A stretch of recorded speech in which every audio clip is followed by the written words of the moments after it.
आज आपण पिठलं कसं बनवायचं ही रेसिपी पाहणार आहोत। त्यासाठी प्रथम एका कढईमध्ये 3 चमचे तेल गरम करून त्यामध्ये जिरे घातलेले आहे। जिरे छान तडतडले की जिरे, लसूण आणि 2 मिरच्यांची इथे फोडणी द्यायची। ही फोडणी छान भाजून घ्यायची म्हणजे आपल्या पिठल्याला खूप सुंदर अशी टेस्ट येते आणि त्याचा एक फ्लेवर असतो ना, तो फ्लेवर त्या पिठल्यामध्ये उतरतो। हे असं या पद्धतीनं हलवून घ्यायचं म्हणजे तो फ्लेवर आपल्या पिठल्यामध्ये उतरतो। आता यानंतर या ठिकाणी मी कांदा घालणार आहे। कांदा बारीक चिरून घेऊन घालायचा आहे।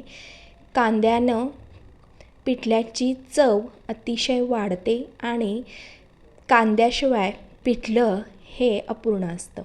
त्याच्यामुळे मी इथे भरपूर सारा कांदा घातलेला आहे। तुम्हाला जेवढा पाहिजे, तुम्ही ज्या प्रमाणामध्ये बनवणार आहात त्या प्रमाणामध्ये तुम्ही याच्यामध्ये कांदा घालू शकता। मी 2 कप पाण्यासाठी हा बनवलेला आहे, 1 कांदा घेतलेला आहे, तर तुम्ही घेऊ शकता। 1 चमचाभर हळद घालायची। परत एकदा छान खरपूस होईपर्यंत हे कांदा आणि लसणाचं जे मिश्रण आहे ते छान भाजून घ्यायचं।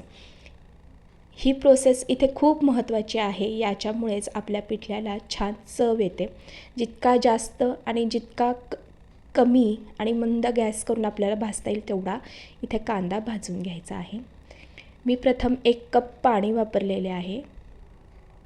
त्यानंतर परत अजून 1 कप पाणी घेणार आहे आणि ह्याला छान उकळी येईपर्यंत आपण ह्याची वाट बघणार आहोत। तोपर्यंत यामध्ये खूप सारी कोथिंबीर आपण घालून घेणार आहोत। कोथिंबीरीनं ह्या पिठल्याला रंग खूप सुंदर येतो आणि चव तर उतरतेच, पण एक कलरफुल कॉम्बिनेशन छान दिसतं ह्याच्यामध्ये। मला ते कॉम्बिनेशन जबरदस्त आवडतं। आता इथे आपल्या ह्या पाण्याला उकळी यायला लागलेली आहे। चवीनुसार मीठ घालून घ्या ह्याच्यामध्ये आणि ह्या पाण्याला उकळी यायची वाट बघा। या ठिकाणी तुम्ही गॅस लो टू मीडियम हीटवर ठेवू शकता। आता छान उकळी आलेली आहे। अजून जरा उकळी येण्याची वाट बघूया आपण। हे पाहू शकता इथे तुम्ही ह्या पद्धतीने उकळी यायला लागलेली आहे। छान उकळी येत आहे। छान खळखळ उकळून घ्यायचं आहे हे सर्व मिश्रण आणि जितकं जास्त उकळेल तेवढं जास्त ह्याच्यामध्ये पीठ पेरताना आपल्याला सोपं पडणार आहे। हलवून घ्यायचं उलथण्यानं म्हणजे ती उकळी आहे ती सगळीकडे पसरते। आता एक उजव्या हातामध्ये उलथण्याने डाव्या हाताच्या 5 बोटांच्या चिमटीमध्ये जेवढं बेसन पीठ मावेल तेवढं घेऊन या पाण्यामध्ये आपण वापरणार आहोत। या पद्धतीने पाहू शकता आणि ह्या ज्या गुठळ्या आहेत ह्या आपल्याला उलथणं सतत हलवल्यामुळे फुटायला मदत होणार आहे। हे असं गुठळ्यांचं जे पिठलं आहे हीच खरी टेस्ट असते पिठल्याला जी येत असते ती। नवशिक्यांसाठी ही अतिशय उपयुक्त अशी रेसिपी आहे। जेवढं थिकनेसपणा म्हणजेच घट्टसरपणा आपल्याला हवा आहे तितका घट्टसरपणा आपण ह्याच्यामध्ये पीठ तेवढं पेरून घेऊ शकतो। मला हे इथंपर्यंतच पाहिजे आहे घट्टसरपणा, म्हणून मी याच्यामध्ये एवढंच बेसन पीठ घातलेलं आहे। आता हे सर्व बाजूनी समेटून मी घेत आहे।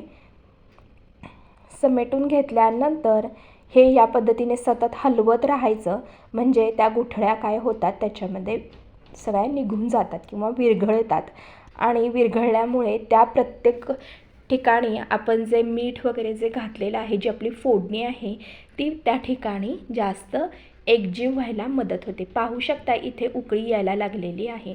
आता एक प्लेट ह्या मिश्रणावरती आपण उलटी अशी झाकून ठेवणार आहोत। दणदणून अशी एक वाफ काढायची आहे, शिजून द्यायचं आहे ते पिठलं जास्तीत जास्त आणि जास्त शिजल्यामुळे ह्याची चव खूप छान उतरते। हे असं झाकून ठेवलेलं आहे आपण। आता ही प्लेट मी काढून घेते।